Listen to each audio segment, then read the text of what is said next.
పెళ్ళైనా పండగైనా వేడుక ఏదైనా పట్టుచీరల ప్రత్యేక వేదిక వారాహి సిల్క్స్.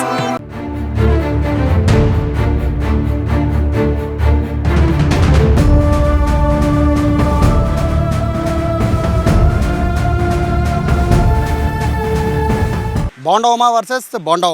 నేను అన్నది కరెక్టే, మీరు విన్నది కరెక్టే. బేసిక్గా రాజకీయాల్లో ఎవరైనా ఒక పార్టీ లైన్ దాటి కొంచెం ముందుకు వెళితే ఖచ్చితంగా ఫలానా పార్టీలు దాని వివరణ అడుగుతాయి. సో వివరణ అడిగే కంటే ముందు ఇక్కడ బోండా విషయంలో మాత్రం కాస్త భిన్నంగా జరిగింది. బోండా వివరణ ఇచ్చే లోపు రాష్ట్ర వ్యాప్తంగా టీడీపీకి సంబంధించిన ఒక వర్గం పూర్తి స్థాయిలో బోండా పైన అగ్గి మీద గుగ్గిలం అయిపోయింది. బోండా మాట్లాడింది కరెక్ట్ కాదు, టీడీపీ లేకపోతే బోండా లేడు, ముద్రగడ గురించి మాట్లాడే సమయం ఇది కాదు.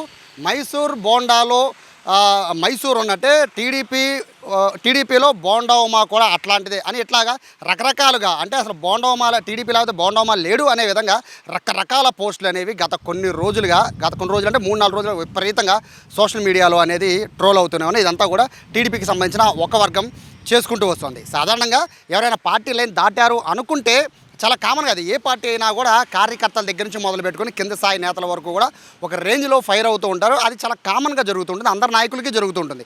కానీ ఎవరైతే ఆ గీత దాటారో అని భావిస్తున్నారో వాళ్ళకి కనీసం సానుభూతి రాకపోగా ఎదురు కౌంటర్స్ పడి కొన్ని రోజుల పాటు సైలెంట్ అయిపోయే పరిస్థితి ఇప్పటి వరకు రాజకీయాల్లో చూసాం. కానీ బోండా విషయంలో మాత్రం కాస్త భిన్నంగా జరుగుతోంది. ఎప్పుడైతే కౌంటర్ పార్ట్ స్టార్ట్ అయ్యిందో, అంటే బోండా ఉమాకి కౌంటర్స్ వేయడం స్టార్ట్ అయ్యిందో, అక్కడి నుంచి బోండా ఉమాకి పాజిటివ్గా రాష్ట్ర వ్యాప్తంగా ట్రోలింగ్స్ జరుగుతున్న వాటికి కౌంటర్గా రాష్ట్ర వ్యాప్తంగా కూడా ఒక వర్గం బోండా ఉమాకి సపోర్ట్గా మాట్లాడుతున్నాయి.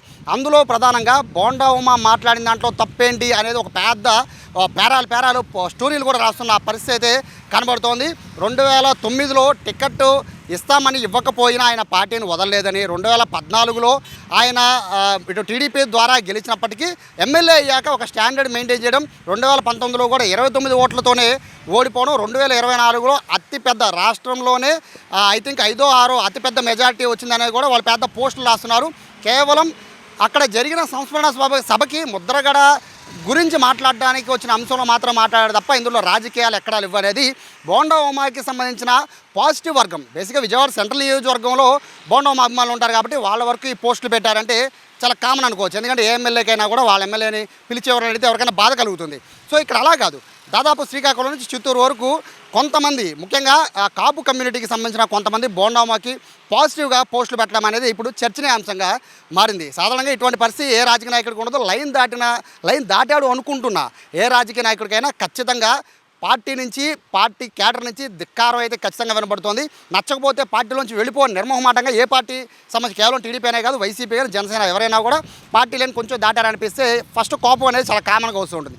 కానీ బోండా ఉమా విషయంలో మాత్రం దానికి భిన్నంగా జరగడమే ఇక్కడ పూర్తిగా చర్చనీయాంశం అయిపోయింది. బోండా ఉమా పార్టీలోకి నుంచి వెళ్ళిపోండి అనే వాళ్ళందరికీ కూడా బోండా ఉమా పాజిటివ్గా చెప్పే వాళ్ళందరూ కూడా ఒకే కౌంటర్ ఇస్తున్నారు. వైసీపీ నుంచి మంత్రులు గెలిచిన వాళ్ళందరూ కూడా రాజీనామా చేశాక మళ్ళీ టీడీపీలోకి వచ్చి వాళ్ళు మంత్రులు అవుతున్నారు. బోండా ఉమా 2 సార్లు గెలిచారు, అది కూడా గెలిచిన సీటు ఎట్లాంటిదో ఒకసారి ఆలోచించుకోండి. అటువంటి దాంట్లో బోండా ఉమా మంత్రి పదవి అవ్వడం తప్పేం కాదు, అయినా అది దాని ఎక్కదాన్ని మనసులో పెట్టుకొని ఇప్పుడు ఆయన్ని కౌంటర్ చేయడం కరెక్ట్ కాదు అంటూ కూడా మరొక వర్గం. ఇదంతా కూడా రెండు విధాలుగా కూడా టీడీపీకి సంబంధించిన ఫాలోవర్సే ఈ పెద్ద ట్రోలింగ్ వ్యవహారాన్ని నడుపుతూ ఉన్నారు. మధ్యలో వైసీపీ అండ్ జనసేన మొత్తము దీన్ని గమనిస్తూ ఉన్నారు. ఎవరు ఎటువైపు మళ్ళుతారా అనేది చూస్తున్న పరిస్థితి కనబడుతోంది. మరోవైపు బోండా ఉమాకి సంబంధించి ఆయన చేసిన వ్యాఖ్యలు, అలాగే అంబటి రాంబాబుని కలవడం, ఈ 2 చర్చనీయాంశం అయితే బోండా ఉమా మాత్రం సైలెంట్గా ఉండకుండా తాను చేసిన తప్పేంటి, ఒక సంస్మరణ సభ ముద్రగడ లాంటి కాపు నేత జరిగినప్పుడు అతను కృష్ణా జిల్లాలో ఉన్న కాపుల్లో కీలకమైన కాపు నాయకుడు. సో ఆయన ఖచ్చితంగా వెళ్ళాలి కాబట్టి అక్కడ అందరూ కాపు నాయకులు ఉంటారు, అన్ని పార్టీలో ఉంటారు కాబట్టి షేక్ హ్యాండ్ ఇచ్చాను, కూర్చున్నాను, తప్పేంటి అనేది ఆయన వర్షన్ ఆయన చెప్తూ ఉన్నారు. మరోవైపు జక్కంపూడి రాజా లాంటి వైసీపీ నాయకులు పెట్టిన ప్రోగ్రాం మాత్రం వంగవీటి రాధా, జ్యోతి నెహ్రూ వెళ్ళారు, వాళ్ళని క్వశ్చన్ చేశారని కూడా బోండా ఉమా అడుగుతున్నారు. బోండా ఉమాకి సంబంధించిన అనుచర వర్గం అడుగుతోంది, అలాగే సోషల్ మీడియాలోనికి ఫాలోవర్స్ కూడా అడుగుతున్న పరిస్థితి కనబడుతుంది. సో ఓవరాల్గా చూసుకుంటే ఈరోజు సాయంత్రం ఇవ్వబోతున్న 3 మెన్ కమిటీ ముందు బోండా ఉమా ఇవ్వబోతున్న వివరణ చాలా చాలా ప్రత్యేకంగా ఉండబోతోంది. ఎందుకంటే ఆయన నిన్న కూడా ఖరాఖండిగా చెప్పారు, నేను తప్పు చేయలేదు, తప్పు మాట్లాడలేదు, ఉన్నది ఉన్నట్టు మాట్లాడాను, ఉన్నది ఉన్నట్టే నాకు కనబడింది మాత్రమే నేను మాట్లాడాను తప్ప టీడీపీని ఎక్కడ తక్కువ చేయలేదు. నేను టీడీపీకి సంబంధించి ఇన్నాళ్ల పాటు లాయల్టీగా ఉన్న ఆ లాయల్టీని ప్రతిసారి నిరూపించుకోవాల్సిన అవసరం నాకు లేదు అన్నట్టుగా కూడా ఆయన మాట్లాడుతున్న పరిస్థితి కనబడుతుంది. చూడాలి ఇవాళ సాయంత్రం ఏం జరగబోతోంది. ఈ సాయంత్రంతో వివాదానికి ఫుల్ స్టాప్ పడబోతుందా లేదా నివురుగప్పిన నిప్పులాగా అలాగే ఉండబోతుందా అనేది చూడాలి. కాకపోతే రెండు వర్గాలుగా విడిపోవడం అనేది ఈ మధ్య కాలంలో ఏ నాయకుడికి జరగలేదు. కేవలం వన్ సైడ్ మాత్రమే చాలా గట్టిగా స్ట్రోక్ ఇచ్చే విధంగా కామెంట్లు పెడుతూ ఉంటారు, పోస్టులు పెడుతూ ఉంటారు.